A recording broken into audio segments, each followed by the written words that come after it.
DJ Octavio. What a character. He's the leader of the Octarians and takes up 2/3 of all the final bosses we have seen in the Splatoon series. How could this absolute Chad not appear in the third game and upcoming entry of this beloved series? Well, let's dive into some possibilities. The first possibility is we simply get another repeat of the first two single-player campaigns. While this may seem plausible due to Nintendo's track record, I most certainly doubt it will actually happen. This is because while the first two single-player campaigns are similar, that was only really done due to time constraints between making Splatoon 1 and making Splatoon 2. But for now, let's look at other possibilities. We'll get back into this in a bit. The second possibility is we just straight up boot DJ Octavio entirely. This could happen by just simply making Mr. Grizz the bad guy, or maybe bringing back the telephone from Octo expansion. A more extreme and somewhat jarring version of this new bad guy route would be if some new bad dude, just straight up who has nothing to do with the first two game stories, walks in and is being all evil for some reason. This could happen, but I doubt this, and I'll explain why later. The third possibility is DJ Octavio doesn't quite get the boot, but he gets overshadowed by someone else. This could happen by the single player starting out normally with the Zapfish done got kidnapped and squidnapped again traditional setup. Then the player would either save the Zapfish via a one world long glorified tutorial and come into contact with a much bigger threat, or while dealing with DJ Octavio, the player starts to get hints that DJ Octavio isn't really calling the shots, and that something much more powerful is really in control.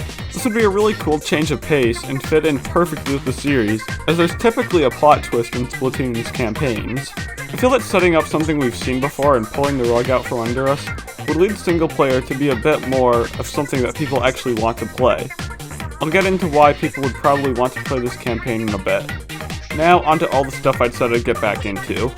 For why I don't think DJ Octavio will simply return with a repeat of the first two single-player campaigns, you're going to need to remember that Nintendo was in the dark ages, in the Wii U era.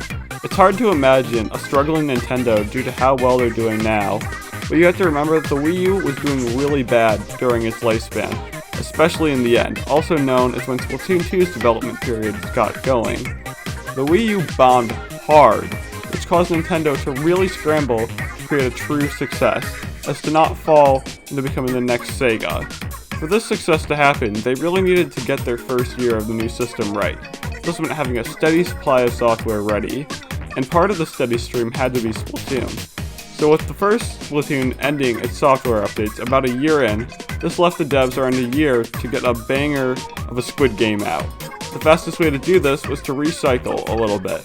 So naturally, instead of writing a whole new villain, they just let DJ Octavio keep his backstage pass of being the main Splatoon baddie. Since Splatoon 3 doesn't need to stop Nintendo from falling into utter death, there's a lot more time to cook and be creative. Octo expansion was in the same boat, of not needing to be a part of Nintendo's last stand, and therefore didn't need to rush, which I believe is why we got Tartar as the main antagonist, and instead got DJ Octavio Part 3, Revenge of the Octarians. Now a bit more detail into the second possibility, that of just DJ Octavio not returning.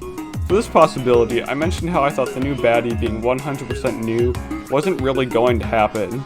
This is because Splatoon really likes to set up plot points ahead of time to use as foreshadowing. With so much being hinted at for who/what Mr. Grizz is, I doubt they would throw this all away for someone new that has never been hinted at before or mentioned. Foreshadowing causes the consumer of said piece of media to not feel cheated by reveals, and Nintendo knows this. You can see evidence of Nintendo using foreshadowing to stop the player from feeling cheated by reveals when they slowly hinted as Callie as being the main antagonist of the single-player campaign of Splatoon 2, rather than just showing her up at the end. Now back to the third possibility of DJ Octavio just being overshadowed, and why I think it will be most important and lead more people to actually playing the single-player campaign of Splatoon 3. A common complaint I heard for the second game's single-player campaign was that it was just simply boring. While a lot of this is really directed towards the gameplay, a good chunk of this is specifically pointed towards the story. The story doesn't really go that deep into the lore either, especially compared to something like Octo Expansion, or even the first game's single-player story. You can see this in just how long it took us to talk about in our latest big project, the Splatoon lore timeline, where it took us less than 2 minutes to sum up Splatoon 2's campaign, whereas it took around 7 minutes just to come up with some of the stuff that Octo Expansion's story had, which could have gone even deeper on, and 3 minutes talking about Splatoon 1's campaign. In fact, just about everything else in Splatoon's history is longer to talk about than Splatoon 2's campaign, with just how short it was, and how much little detail it gives to the world's lore. With a new and more powerful villain, there would be a lot more for the characters to talk about, rather than just squid puns. The more interesting dialogue, I feel, would cause a lot more of players to stick around, actually play the single-player campaign, rather than just leave due to boredom. Anyways, what do you guys think about whether DJ Octavio will be in Splatoon 3 or not? Personally, I think a little cameo of him being there would be pretty cool, but I really hope they don't spend a whole lot of time talking about him, as his presence has just really overstayed how much we really want him in the story. Maybe we can honestly see him turn to the good side. Maybe he makes a lot of new music for the good guys, which is a theory I have coming later on. But anyways, that is it from me, gamers. I will see you guys later. Peace.